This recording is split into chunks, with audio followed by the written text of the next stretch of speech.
नमस्कार दोस्तों, मैं मोहित भार्गव आपका स्वागत करता हूं अपने यूट्यूब चैनल पे। तो आज हम बात करेंगे कि अपने देश में पेट्रोल की कीमतें क्यों बढ़ रही हैं लगातार। तो पेट्रोल की कीमतों का सबसे बड़ा कारण है अभी के समय में अगर अपन देखें तो अंतर्राष्ट्रीय बाज़ार में कीमतों का बढ़ना। अंतर्राष्ट्रीय बाज़ार में अगर आज के समय की बात करें तो आप देख सकते हैं पिछले 1 साल में कैसे कीमतें घटी हैं और बढ़ी हैं। तो अभी करीब 56 और $57 प्रति बैरल है, और जो बैरल जो है वह लिक्विड को मापने की इकाई होती है, और एक बैरल में करीब 119 पॉइंट कुछ लीटर आता है। तो अब अपन बात करते हैं 2014 में जब मनमोहन सिंह जी की सरकार थी, उस समय पेट्रोल पर करीब 9.5 रुपये और डीजल पर करीब 3.5 रुपये टैक्स वसूला जाता था। उसके बाद में बीजेपी की गवर्नमेंट बनी। बीजेपी की गवर्नमेंट बनने के बाद में क्या हुआ कि नवंबर 2014 से लेकर जनवरी 2016 तक अंतर्राष्ट्रीय बाजार में करीब कीमतों में गिरावट आई। किसकी? तेल की में। तो उस तेल का कीमतों को जो कम हुई उनका लाभ लेने के लिए गवर्नमेंट ने क्या किया, करीब 9 बार टैक्स बढ़ाया।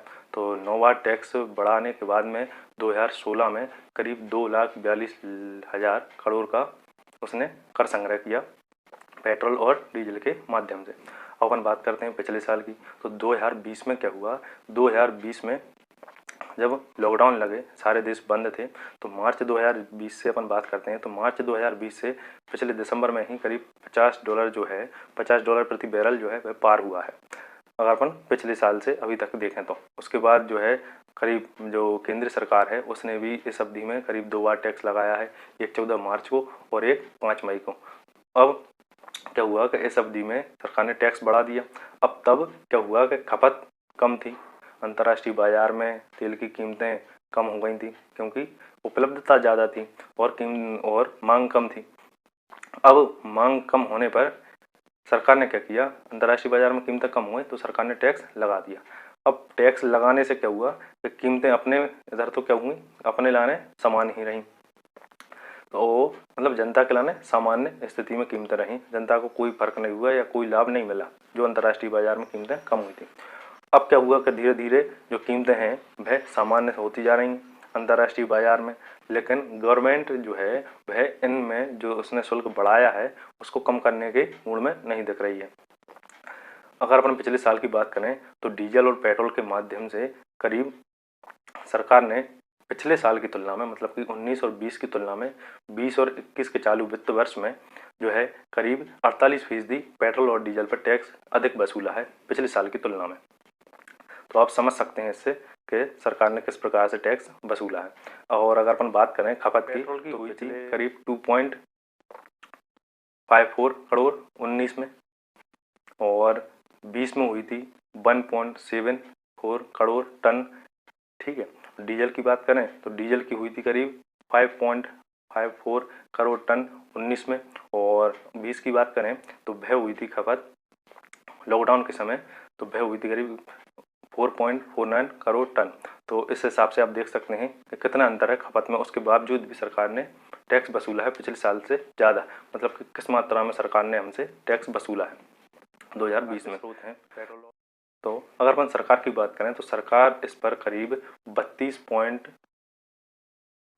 पॉइंट कुछ पैसे 1 लीटर पेट्रोल पर और 32.83 डीजल पर टैक्स वसूलती है। तो करीब 33 रुपये आप मान सकते हैं दोनों ही चीज़ों पर, पेट्रोल और डीजल पर। अगर अपन राज्य सरकारों की बात करें तो राज्य सरकारें अपने अपने हिसाब से टैक्स वसूलती हैं, जिसमें कि सबसे ज़्यादा राजस्थान टैक्स वसूलता है, उसके बाद मध्य प्रदेश, उसके बाद दिल्ली।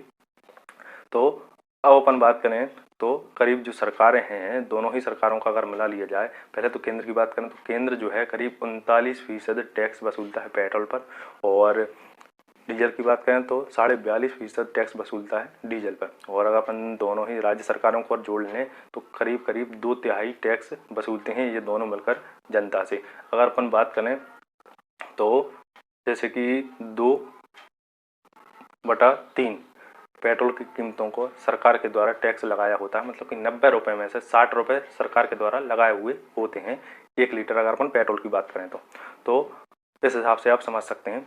अब अपन बात करते हैं कि सरकार ने जो है पिछले साल में जो है और राजस्व में क्या हुआ, तो कुल राजस्व में करीब 45% की गिरावट हुई है। तो 45% की गिरावट के साथ में कुल राजस्व में कमी हुई है। उसके बाद में अगर अपन कॉर्पोरेट टैक्स की बात करें तो वह भी करीब 35% कम है पिछले वित्त वर्ष की तुलना में।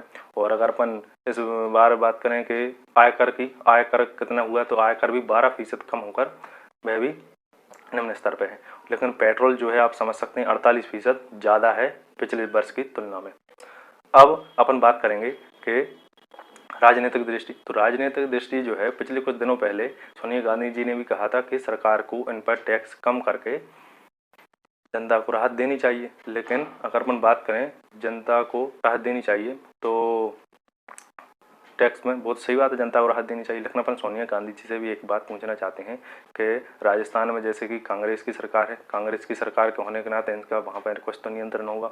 अगर इनका वहाँ पर नियंत्रण है तो वहाँ पर भी जो सरकार है उससे भी कहें, जैसे कि वहाँ पर देश में सबसे ज़्यादा वैट वसूला जाता है 38% पेट्रोल पर, और आप ऊपर देख सकते हैं।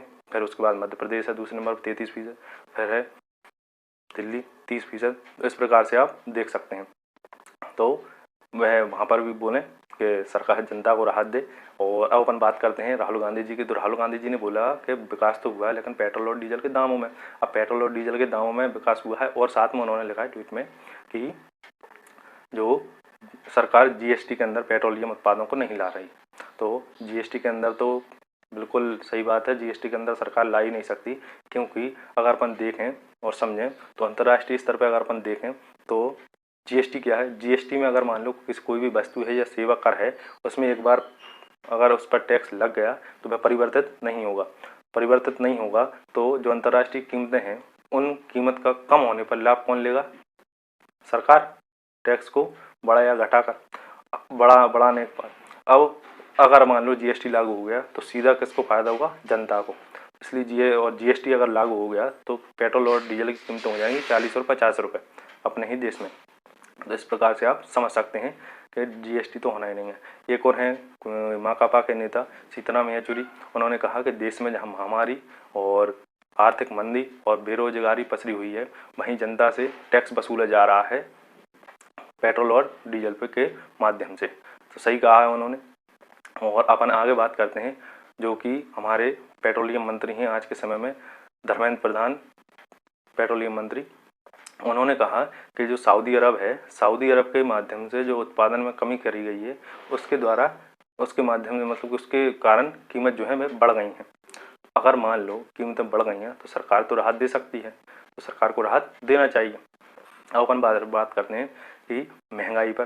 तो महंगाई जो है वह बढ़ेगी। अगर मान लो पेट्रोल और डीजल के दाम बढ़ेंगे तो महंगाई बढ़ना स्वाभाविक है, क्योंकि कोई भी वस्तु अगर एक जगह से दूसरी जगह जाएगी तो उसमें जो है ट्रांसपोर्ट आता है। ट्रांसपोर्ट के माध्यम से कोई भी वस्तु हो उसकी कीमत ऑटोमेटिकली बढ़ जाएगी, तो महंगाई बढ़ना तय हो जाएगा। और विशेषज्ञ यह भी दावा कर रहे हैं कि यह अभी जो जैसे कि 56 और $57 प्रति बैरल है वह 60 तक जाना तय है।